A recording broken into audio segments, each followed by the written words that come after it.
Eliza Matthews stood in their spacious downtown apartment, carefully arranging the last of the anniversary decorations.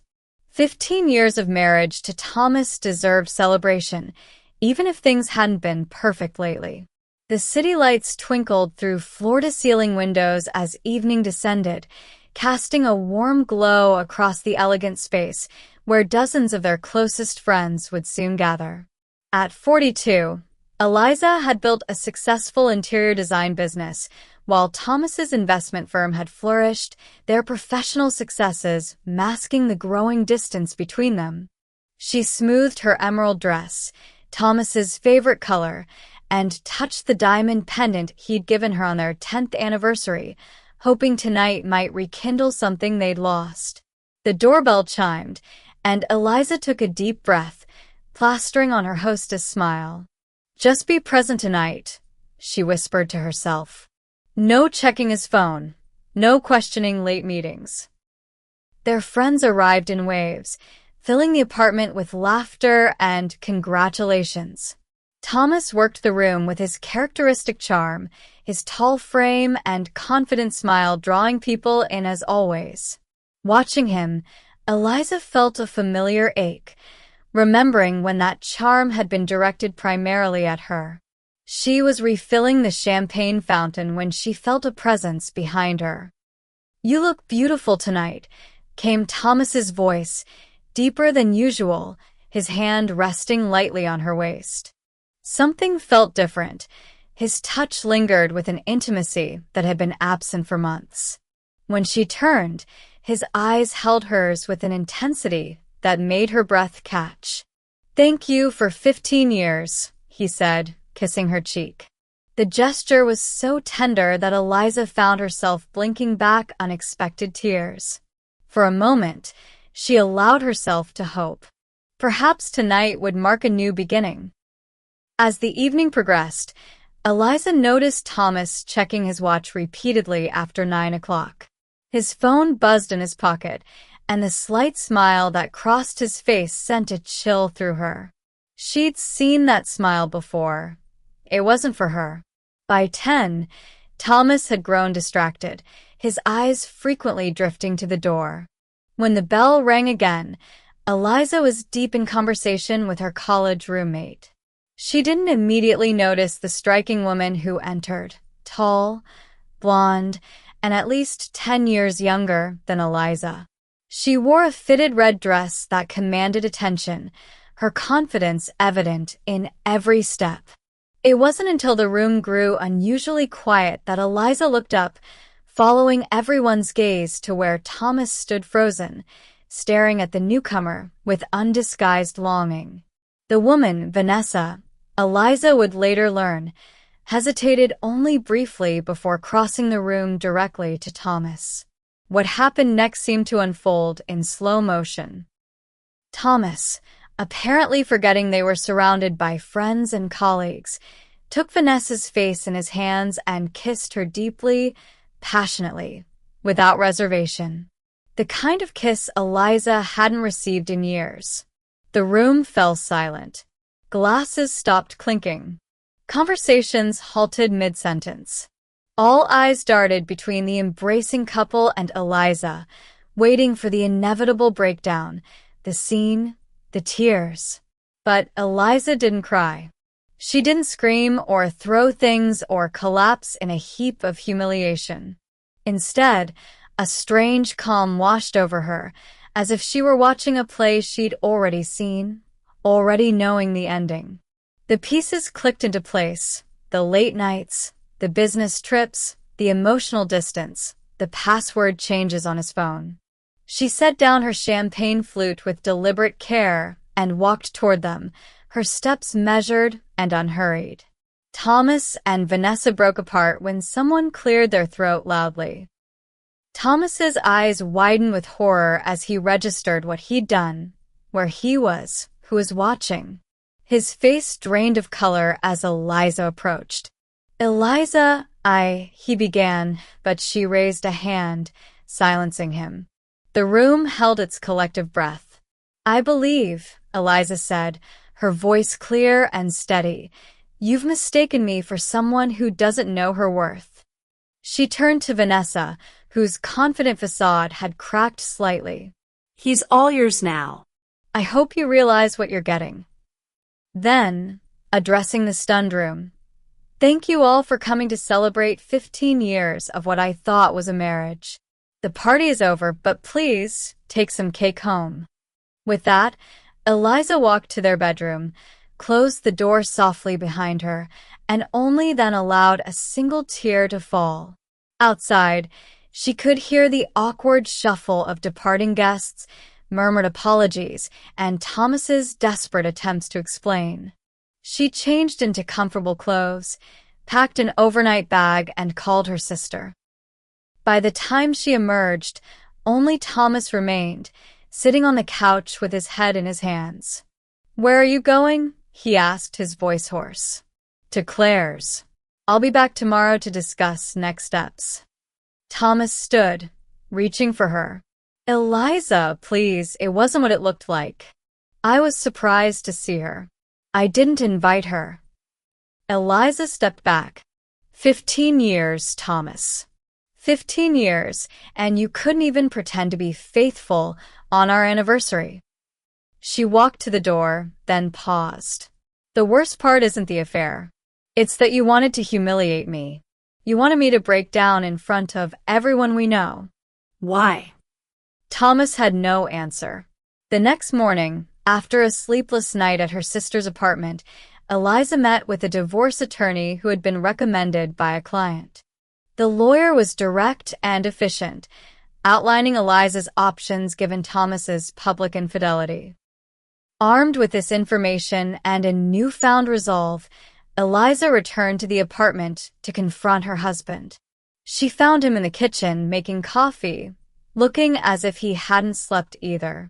But something was different, his posture, the way he moved, even how he held his coffee mug. Thomas, we need to talk, she began firmly. He turned, confusion evident on his face. I'm sorry, but I think there's been a misunderstanding. I'm James, Thomas's brother. Eliza stared, momentarily speechless. James and Thomas were identical twins, but James had been living in Singapore for the past 8 years, running the Asian branch of their company. They spoke occasionally on holidays, but Eliza hadn't seen him in person since their father's funeral 4 years ago. That's not funny, Thomas, she said coldly. I'm not in the mood for games. James set down his coffee. Eliza, it's really me. I flew in yesterday to surprise Thomas for your anniversary, but he got called away on an emergency with the Chicago deal. He asked me to come explain to you, but when I arrived, everyone assumed I was him. Then that woman, Vanessa, Eliza supplied automatically. Yes, Vanessa arrived, called me Thomas, and kissed me before I could explain. I was trying to figure out what was happening when you approached. By the time I realized the misunderstanding, you'd already gone to the bedroom, and everyone was leaving. I tried to explain to the guests, but most had already left. Eliza sank into a kitchen chair, her mind racing. The polished marble countertop felt cool beneath her fingertips as she steadied herself, trying to process what James had just told her. The elegant penthouse kitchen, a space she designed herself with such care, suddenly felt foreign, as if she were seeing it through someone else's eyes. Where is Thomas now? She asked, her voice barely above a whisper, the words catching in her throat. James leaned against the counter, his posture so similar to Thomas's that it was disorienting. Still in Chicago. His flight lands at noon. He's been trying to call you all night. He's frantic. Eliza checked her phone, which she'd silenced the night before. The screen illuminated with 17 missed calls from Thomas, along with a string of increasingly worried text messages. Eliza, please call me. James just called. What's happening? Are you okay? Please just let me know you're safe. I'm getting on the first flight back. Please talk to me. The timestamp showed calls throughout the night, the last one just 30 minutes ago. She set the phone down carefully, as if it might shatter. "This doesn't make sense," she said, more to herself than to James. She looked up at him, studying his face, identical to her husband's, yet somehow different in subtle ways she couldn't quite articulate. "If you're really James, why didn't you say something immediately? Why let that woman kiss you?" James ran a hand through his hair, a gesture so like Thomas's that Eliza's chest tightened. He paced the kitchen, his movements betraying his agitation. "It happened so fast," he explained, turning to face her. "I'd just arrived from a 20-hour flight from Singapore. I was jet-lagged and completely disoriented. When I got to the party, everyone just assumed I was Thomas. I tried to correct a few people, but then I thought it might be easier to just play along until I could find you and explain privately." He paused, pouring himself a glass of water with shaking hands. "Then that woman walked in. She called me Thomas and kissed me before I could even process what was happening. By the time I realized what was going on, you were already making your speech and walking away." "And after?" Eliza pressed, her voice hardening. "After I left the room? You had plenty of time then." James's expression turned pained. "I tried. After everyone left, I called Thomas immediately to figure out who Vanessa was and what was going on. He was as confused as I was. We were on the phone for hours trying to make sense of it." Eliza's mind whirled, with implications. If this was truly James, then Thomas hadn't publicly humiliated her. He hadn't kissed another woman at their anniversary party. But that still left Vanessa, who clearly believed she was kissing Thomas, her lover. "Can you prove you're James?" she asked suddenly. He looked startled, then thoughtful. "Fair question." He pulled out his passport from his back pocket and handed it to her. The document was issued in Singapore, with James's photo and details. He also showed her his phone with its Singapore number and recent call history to Thomas. "I also have this," he said, rolling up his sleeve to reveal a small tattoo on his forearm, a Chinese character. "Thomas doesn't have this. I got it 5 years ago in Hong Kong." Eliza remembered Thomas mentioning James's tattoo once, though she'd never seen it. The evidence was compelling, but before she could respond, the apartment door opened. Thomas himself walked in, looking haggard and worried. His suit was rumpled, his tie loosened, dark circles under his eyes suggesting he hadn't slept. He stopped short at the sight of them in the kitchen, his briefcase dropping to the floor with a thud. "Eliza," he breathed, relief evident in his voice. "You're here. I've been calling all night." His eyes shifted to his brother. "I see you've met James." The brothers stood side by side, mirror images except for the subtle differences only discernible to those who knew them well. James's slightly longer hair, Thomas's more formal posture, the way James gestured more with his hands when he spoke. Eliza looked between the identical men, her emotions in turmoil. "Is it true?" she asked Thomas. "About Chicago? About not being here last night?" Thomas nodded, setting down his briefcase. The Chicago deal was falling apart at the last minute. Nakamura was threatening to pull out entirely. "I had to fly out yesterday afternoon. It was the only way to save 5 months of work." He ran a hand over his face. "I asked James to come explain to you. Maybe help host until I could get back." He hesitated, glancing at his brother. "But I don't understand what happened here. James called me last night, talking about some woman kissing him, and you leaving upset. I couldn't make sense of it." Eliza took a deep breath, steeling herself. "Your brother was kissed by your mistress, Thomas. Vanessa. In front of all our friends and colleagues. On our anniversary." Thomas paled visibly, looking between Eliza and James with growing horror. "My what? I don't know any Vanessa." James cleared his throat awkwardly. Tall blonde? Red dress? Very forward. She knew exactly who you were, Eliza added, watching Thomas's face carefully. Called you by name. Kissed you, him, like she'd done it 100 times before. Thomas shook his head slowly, his confusion appearing genuine. I've never met anyone named Vanessa. I swear to you, Eliza. A heavy silence fell over the kitchen as the implications sank in. If Thomas was telling the truth, then who was Vanessa? And why had she kissed a man she believed to be Thomas with such familiarity?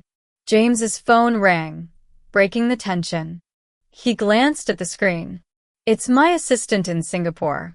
I should take this, it might be relevant. He stepped out onto the balcony, closing the glass door behind him. Thomas approached Eliza cautiously, as if she might bolt. I don't understand what's happening, but I swear to you, I'm not having an affair. Eliza studied her husband's face, identical to the one she'd seen kissing another woman just hours before. The face she'd woken up beside for 15 years. The face she thought she knew better than her own. Then explain the late nights, Thomas, she said, her voice steady despite the turmoil inside her. Explain the password changes on your phone. Explain why you've been so emotionally distant for months. Explain why some woman I've never met would walk into our anniversary party and kiss you like she had every right to. Thomas sank into a chair across from her, looking suddenly exhausted. He loosened his tie further, a gesture of vulnerability that wasn't lost on Eliza. The Chicago deal has been consuming me for months, he began, his voice low. It's the biggest deal of my career. It could double our company's value overnight. But it's been hanging by a thread, and I've been terrified of failing. He looked up at her, his eyes red-rimmed. I've been distant because I've been scared, Eliza. Scared of disappointing you, disappointing the board, disappointing myself. He reached for her hand across the table, but stopped short, unsure if the gesture would be welcome. The password changes were, because I was planning your anniversary gift, a trip to Paris. I wanted it to be a surprise. I've been coordinating with Claire and Rebecca to make it perfect. Eliza's heart stuttered at the mention of Paris, a dream destination she'd mentioned to Thomas years ago, but thought he'd forgotten. Thomas pulled out his phone, unlocked it, and handed it to her. Look at anything you want. Call history, messages, emails. I have nothing to hide. Eliza took the phone with trembling hands. Part of her didn't want to look, afraid of what she might find, afraid of being made a fool. But another part needed to know the truth, needed certainty one way or another. She scrolled through his messages first, work communications, texts with his brother, messages with Claire about restaurant recommendations in Paris. Nothing suspicious. No Vanessa. His email was similarly innocent. Work correspondence, flight confirmations, and dozens of emails with a travel agent about planning a surprise anniversary trip. She found detailed itineraries for Paris, carefully scheduled to include all the museums and neighborhoods she'd always wanted to visit. His call history showed frequent calls to James, to the office, to Claire, and to her own number. Again, no unknown women, no suspicious patterns. Finally, she checked his photos, bracing herself for what she might find. Instead of incriminating evidence, she found screenshots of Parisian hotels, pictures of the Eiffel Tower, and a photo of e-tickets for their flight, scheduled for the following week. She found everything to support his story and nothing to contradict it. I don't understand, she whispered, handing back the phone. The certainty she'd felt last night was crumbling, leaving confusion in its wake. If you're not having an affair with Vanessa, then who is she? And why did she kiss James thinking he was you? Thomas shook his head, equally confused. I have no idea. but I intend to find out. His jaw set in determination, a familiar expression that reminded Eliza of the man she'd married. Decisive, protective, unwavering. James returned from the balcony, his expression grim. "I think I know what happened," he said, pocketing his phone. "I just spoke with my assistant in Singapore. Apparently, there's a Vanessa Chun who's been trying to secure a meeting with me for months. She represents a competing investment firm called Meridian Capital." Thomas's head snapped up.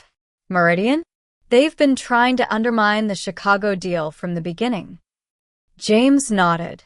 "My assistant thinks she may have been trying to create a scandal to damage our reputation, especially with the Chicago deal so close to completion. She's been researching our company extensively. She would have known about your anniversary party from the company newsletter." "But how would she know what Thomas looks like?" Eliza asked. "Our photos are on the company website," Thomas explained. "And I've been in the financial press quite a bit lately because of the Chicago negotiations." The pieces began falling into place. Vanessa had targeted who she thought was Thomas, the face of the company in North America, hoping to create exactly the scene that had unfolded. She couldn't have known about James's surprise visit or the identical twin complication. So, it was corporate sabotage? Eliza asked incredulously, the scenario seeming too far-fetched for reality. "It appears so," James confirmed. "My assistant is contacting legal right now. We'll need statements from both of you about what happened." Thomas reached for Eliza's hand, and this time she didn't pull away. "I'm so sorry this happened, Eliza. Especially on our anniversary." His touch was warm, familiar. The same hand that had held hers through her father's funeral, through 2 miscarriages, through countless moments both joyful and painful over 15 years. She wanted to believe him, wanted to trust that the life they'd built wasn't based on lies. But something still didn't sit right. Eliza didn't immediately respond. The relief of knowing Thomas hadn't betrayed her ward with the realization of how quickly she'd believed the worst. How ready she'd been to assume his infidelity. What did that say about their marriage? "We need to talk," she said finally, withdrawing her hand gently. "Not about Vanessa or corporate espionage. About us.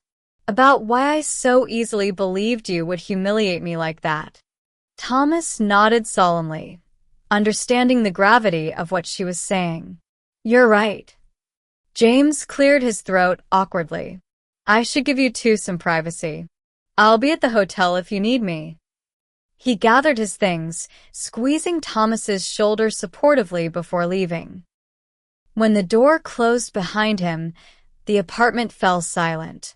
Eliza and Thomas sat across from each other at the kitchen table, 15 years of marriage between them, filled with love and laughter, but also with unspoken hurts and growing distance.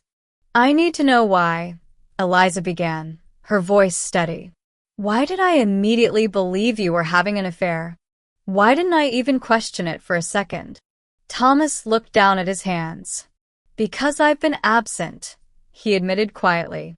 "Not physically, though there's been too much of that too with all the travel, but emotionally. I've been here without being present."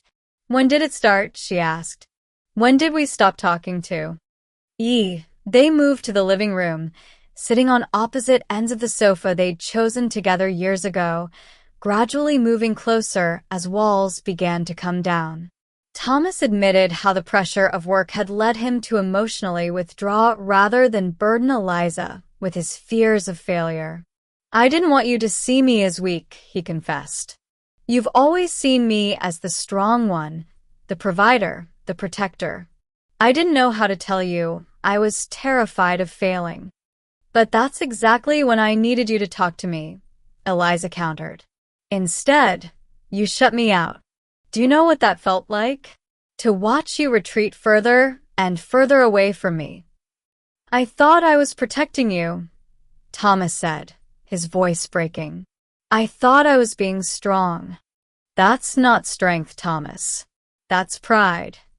He nodded, accepting the truth of her words. You're right. I was wrong.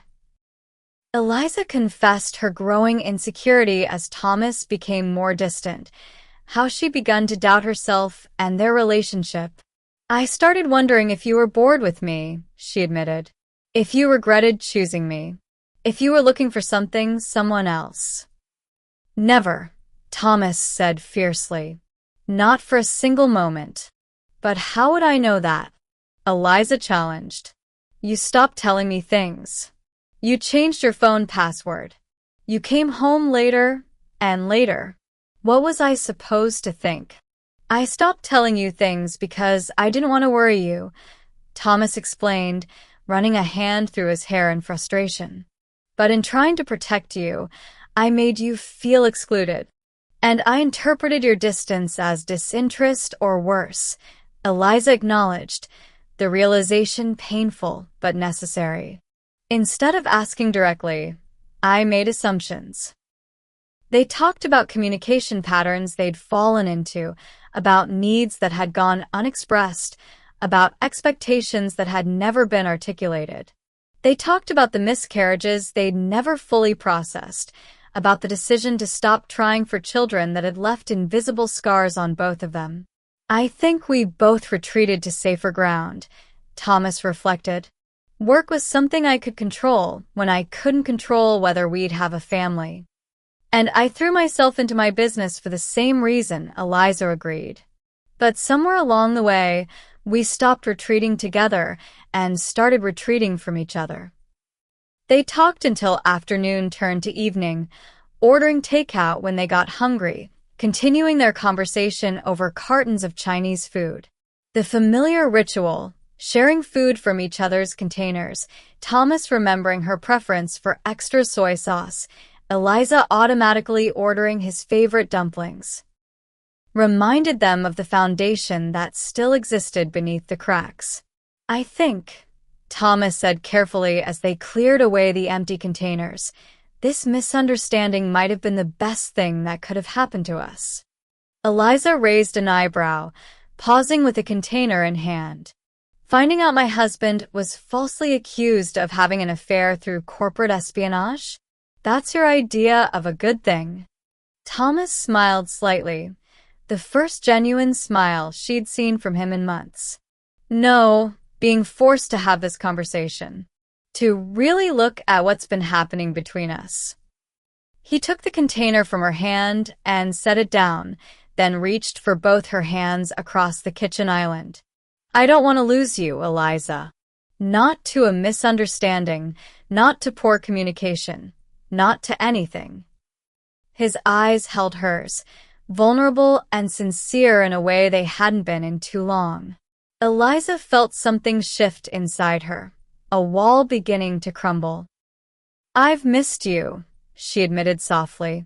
Even when you were right here, I've missed you.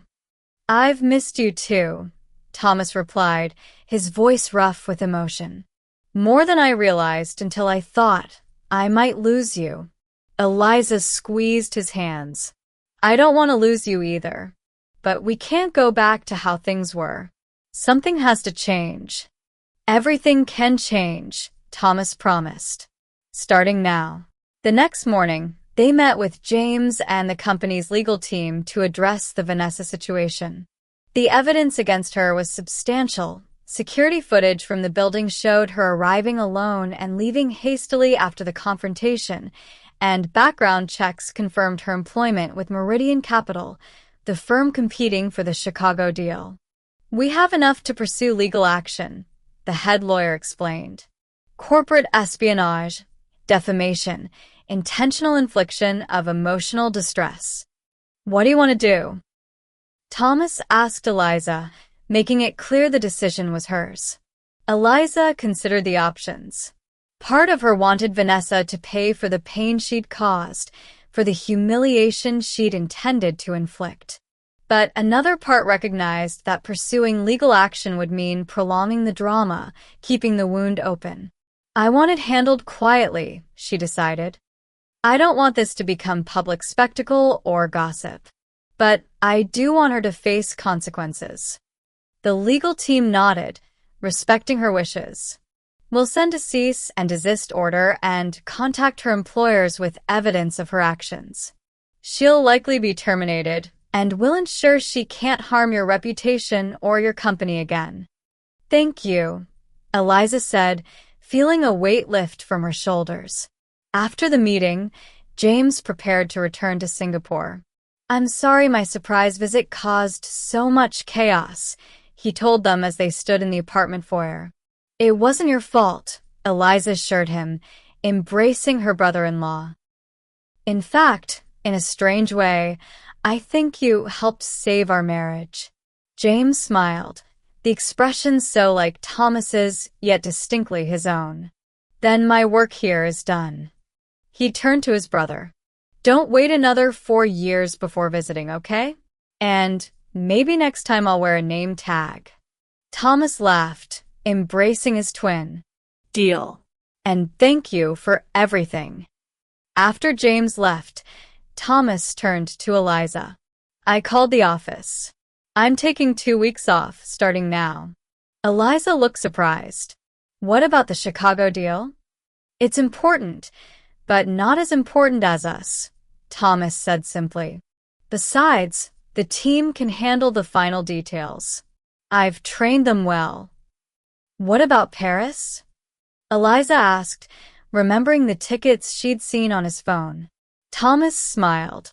Our flight is still scheduled for next week, if you want to go. But first, I thought we might need some time just for us. To reconnect. In the weeks that followed, they rebuilt their relationship with intentional care. Thomas adjusted his work schedule to be home for dinner 3 nights a week, no exceptions. He began sharing the challenges he faced at work, allowing Eliza to see his vulnerabilities rather than just his successes. The Westfield account is struggling, he told her one evening over dinner. I'm not sure we can save it. Tell me about it. Eliza encouraged and listened as he explained the complexities, offering perspectives he hadn't considered. You know, you'd make a great business consultant, he told her afterward. You see things differently than I do. Eliza began joining him for lunch at his office occasionally, becoming more familiar with his work world. She met his colleagues, saw the respect they had for him, and understood better the pressures he faced daily. They instituted a weekly check-in, a protected time to discuss concerns before they festered into assumptions. Sometimes these conversations were difficult, exposing insecurities and fears they'd both kept hidden. I worry sometimes that you resent me because we couldn't have children, Eliza admitted during one such check-in, voicing a fear she'd carried silently for years. Thomas looked stunned. Resent you?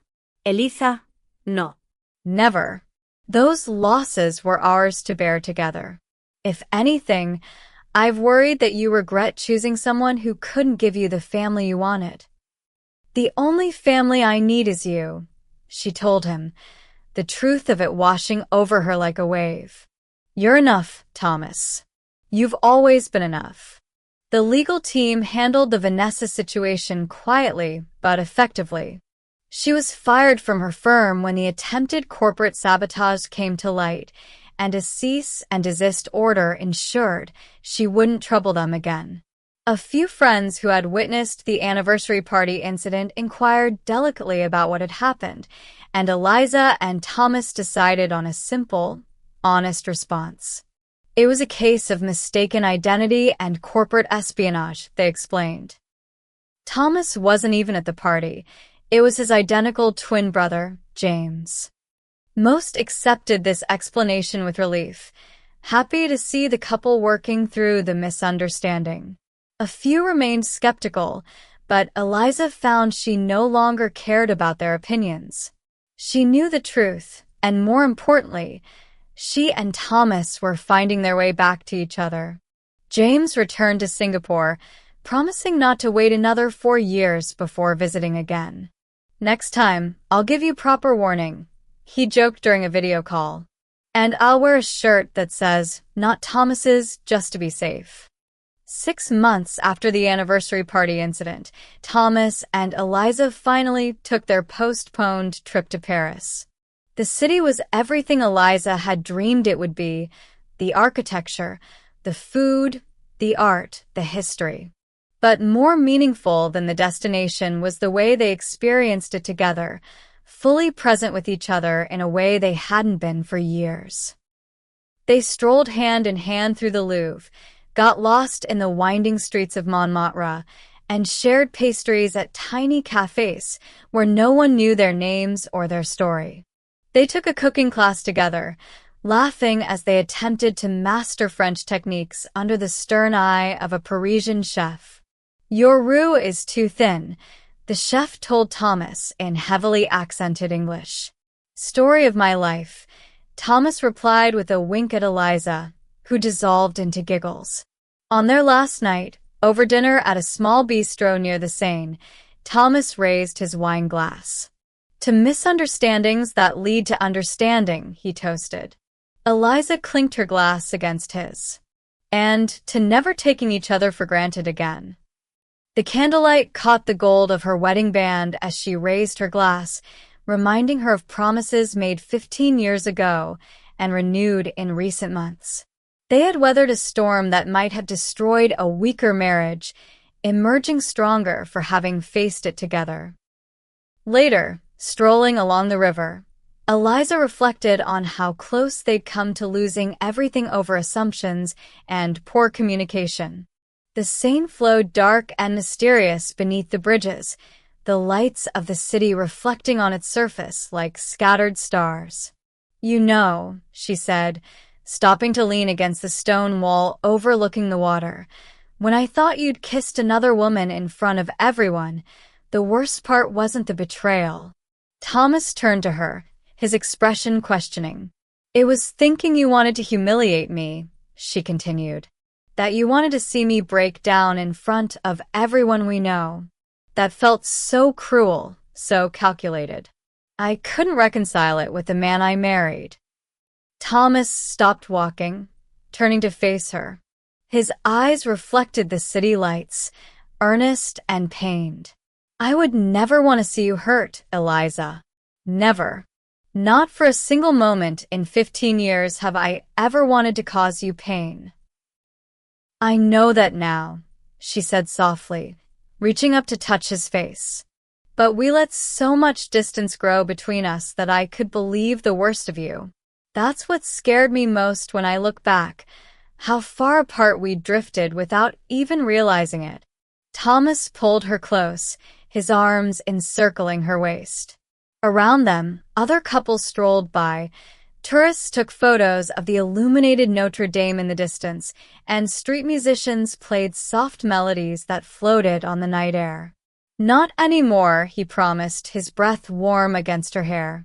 "Now we pay attention. Now we talk. Now we don't let assumptions replace conversations." "I like the sound of that," Eliza murmured, leaning into his embrace. They stood there for a long moment, the city of light surrounding them, the river flowing steadily beneath them, a reminder that even after turbulence, waters eventually calm, finding their natural course again. Back home, they continued the work of rebuilding. It wasn't always easy. Old habits resurfaced, miscommunications occurred, busy schedules threatened to create distance again. But now they recognized the warning signs and addressed issues before they could fester. "You've been quiet all evening," Eliza observed one night as they prepared for bed. "What's on your mind?" In the past, Thomas might have dismissed her concern with a casual "nothing" or "just work." Now he paused, considering his response. "The board meeting didn't go well today," he admitted. "The Chicago deal is successful, but there are new challenges with the European expansion. I'm worried about the implications." "Tell me," Eliza encouraged and listened as he shared his concerns, offering not just sympathy, but insights from her own business experience. "Thank you," he said afterward, "for listening, for caring." For understanding. Always, she promised. They found new ways to connect, both rediscovering interests they'd set aside and exploring new ones together. Thomas joined Eliza for yoga classes, laughing at his own inflexibility, but persisting because it gave them shared time. Eliza took an interest in Thomas's passion for jazz, accompanying him to small clubs where they would sit for hours, fingers intertwined, letting the music wash over them. "I never knew you liked jazz," she commented after one such evening. "I didn't until about 5 years ago," he admitted. "I started going to clubs when I traveled for business. It was a way to fill the lonely evenings." "You were lonely?" The concept surprised her. "I always imagined you working late in hotel rooms or having business dinners." "Sometimes," he acknowledged, "but mostly I missed you. Jazz reminded me of you somehow, complex, beautiful, unpredictable." These small revelations, learning new things about each other after 15 years, became treasures they both cherished. A year after the infamous anniversary party, they decided to renew their vows in a small ceremony with only their closest friends and family present. No elaborate party this time, no performance for others, just a sincere recommitment to each other and to the marriage they were rebuilding. They wrote their own vows, speaking from hearts that had been broken and healed, wiser for the experience. "Eliza," Thomas began, his voice steady as he held her hands in his. "15 years ago, I promised to love and cherish you for better or worse. I didn't fully understand then what worse might look like, how we could lose our way while still living under the same roof, how silence could create more distance than physical separation ever could." He paused, his eyes never leaving hers. "Today, I make new promises. I promise to talk to you, really talk to you about my fears, my dreams, my failures, and my successes. I promise to listen not just to your words, but to what lies beneath them. I promise to never again mistake silence for peace or absence for protection." Tears glistened in Eliza's eyes as she responded. "Thomas, when we first married, I thought love was enough. I've learned it's just the beginning, that marriage requires courage, honesty, and the willingness to be vulnerable even when it's terrifying." Her voice grew stronger as she continued. "I promise to ask instead of assume, to speak instead of silence, to reach for you instead of withdrawing. I promise to remember that even after 15 years, there are still new things to discover about you, about us, about what we can be together." James served as best man, his speech balancing humor and sincerity. "As someone who has literally been mistaken for Thomas," he began, drawing laughter from the small gathering, "I can tell you that identity matters. Not just who we are on the surface, but who we are at our core." He raised his glass to the couple. "Thomas and Eliza have rediscovered not just each other this past year, but themselves, who they are individually and together. They've reminded all of us about the importance of proper introductions, more laughter, and the dangers of mistaken identity. But most importantly, they've shown us that even when we think we know someone completely, there are always new depths to explore, new understanding to reach, new ways to love." After the ceremony, as they danced together in the intimate venue they'd chosen, Thomas held Eliza closer than necessary, swaying to the music. "Happy?" he asked softly. "More than happy," she replied. "Grateful. For second chances. For misunderstandings that led to understanding. For you." Eliza and Thomas had emerged from their crisis stronger, more connected, and more committed to nurturing their relationship with conscious care. They'd learned that love alone wasn't enough. It required attention, communication, and the courage to be vulnerable rather than protective. The anniversary party incident had exposed fault lines in their marriage that might otherwise have continued to widen until the foundation crumbled completely. Instead, it had given them the opportunity to rebuild on stronger ground, to create a relationship more resilient than before. They still faced challenges, of course. Thomas's work still demanded long hours sometimes. Eliza still had moments of insecurity. But now they faced these challenges together, with open communication and mutual support. I think the difference, Eliza reflected one evening as they sat on their balcony watching the sunset over the city, is that we're no longer performing a marriage. We're living one. Thomas nodded, understanding exactly what she meant. No more going through the motions. No more surface-level connection while keeping the deeper parts hidden. Exactly, she agreed. It's messier this way, but more real. I'll take real over perfect any day, Thomas said, reaching for her hand. As they danced at their vow renewal, surrounded by those who truly cared for them, Eliza whispered in Thomas's ear, "I'm glad I was wrong about you." Thomas held her closer, his lips brushing her temple. "And I'm glad I got the chance to prove it." In that moment, with the soft music surrounding them and the warmth of his arms around her, Eliza knew they would be all right.